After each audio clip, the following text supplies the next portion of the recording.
Today we're going to put on this Raptor rubber liner. It's like Rhino lining, but a different company.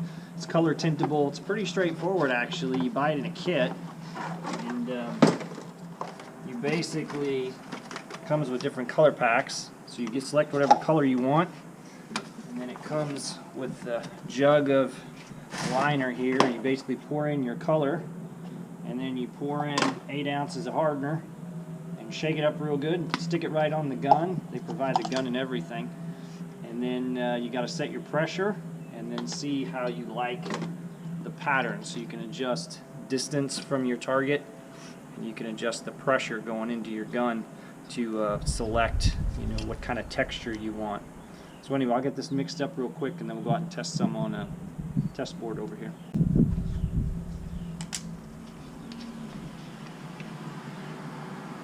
Okay, well the material looks like it's kind of a white color actually, but it's down to about there.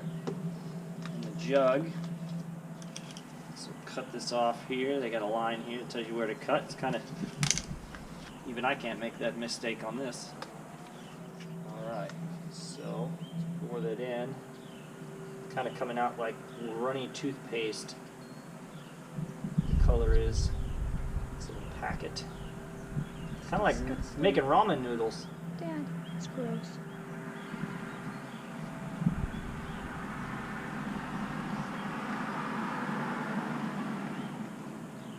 Get every ounce drop of color out of this. Otherwise it probably won't match when we put the second coat on. Probably close enough. Here we go.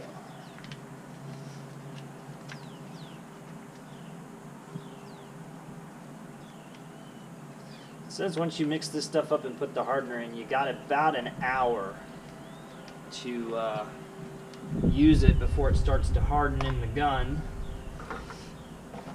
So hopefully it won't take us an hour to spray a YJ tub. This is 8 ounces. Is that right? Yep, coating 8 ounces of hardener. Got a little 8-ounce mark on the deal. Once again, it's pretty hard to make a mistake if you just read the instructions. Looks like the hardener has an adult-proof tamper on it that only children can get open. Alright, let's see if I can set this correctly. There we go. That is a lot of hardener. 8 ounces.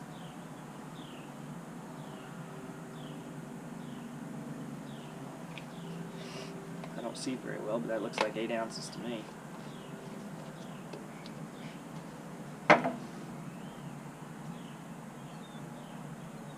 Look at that, they even give you a pour spout. This is high end. I like this kit.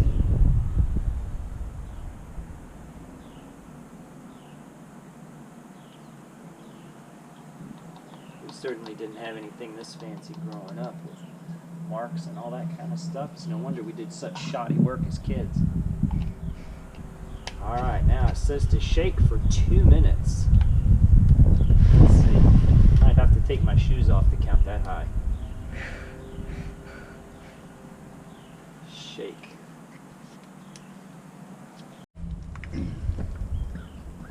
Okay. So it says you can spray this stuff somewhere between 40 to 60 psi.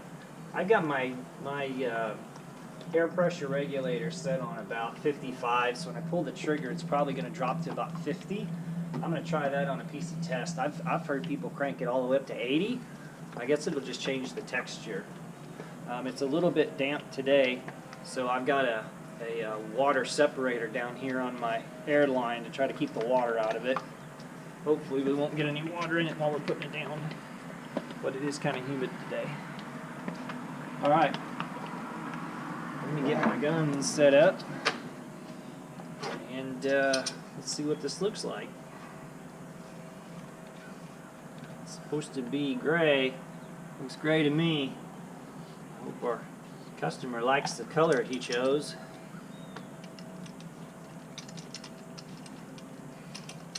I do see one problem. how you're going to shoot upside down with a big gaping hole in that. That ought to be interesting. About 50 psi.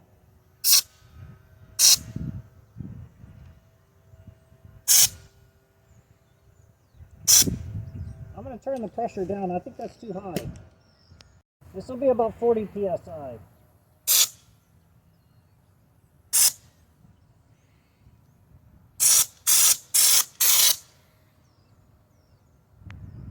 I think that's good. That's not bad. Let's try that. 50. Here was 40. Here's 60. You can see there's more coming out. Alright, I'm going to spray it about 40 psi. When I turned it up to 60, it was just bringing more of the product out. And I want to have it a little bit thin when I put it down, because it's less chance of runs. And I'd rather I go over it a couple of times and have it thin than hit it once and it's really, really thick. It's just easier to make a mistake when you got too much product coming out. So I'm going to shoot it at 40 psi. It's a comfort level for me. I'm going to shoot it about, I don't know, 14 or maybe 12 to 14. See, the further away you get, the more it just kind of, you can kind of get it thinner when you shoot it pretty far out. So you can spend a little more time making it easier. If you get it in real close, you get a big glob. So I'm thinking probably 12 to maybe 14 inches is a pretty nice pattern there. I'll play around with a little bit on there. Come this way. What I'm gonna do is I'm gonna treat this just like painting paint. So I'm gonna start by going across the edges and kind of the seams and get all the kind of hard to reach work done first, all the way around. And then once I get that, I'm going to go back over it, and then I'll hit the flat spots, and that'll allow me to, try to make it even as I kind of pull it across.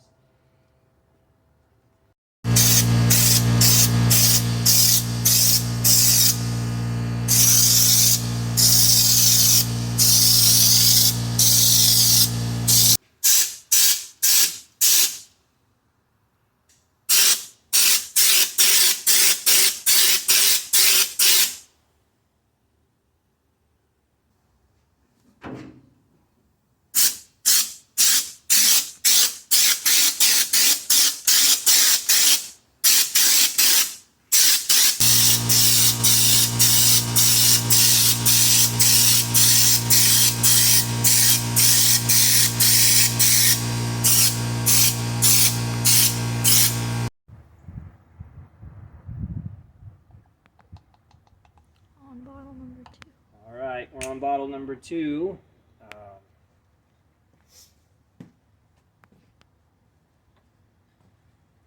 It says this whole box will paint an 8-foot truck bed. I didn't think that Jeep tub is quite as big as an 8-foot truck bed, but now that I look at it, it might be pretty close, really. I think we're probably going to use every bit of this. If not, we'll use at least 3, maybe 3.5 for these to cover that YJ tub.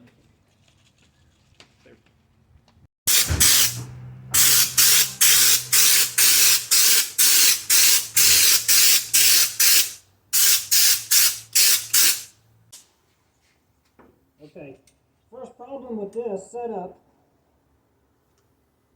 you really can't get up in there.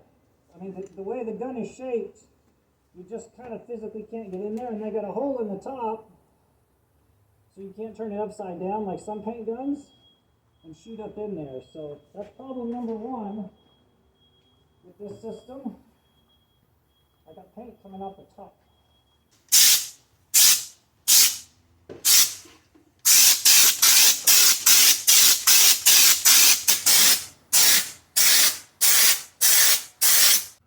We finished painting the bed liner on Friday. The instructions said we had to wait 72 hours before we did anything with it. Don't let water hit it. Don't try to bolt anything to it. Don't put any weight on it. Just let it cure. So we've waited 72 hours, and now it's time to pull the cover off of it and see what it looks like. Yeah.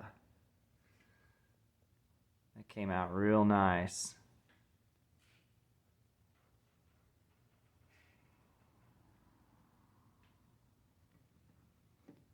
Pretty even, really.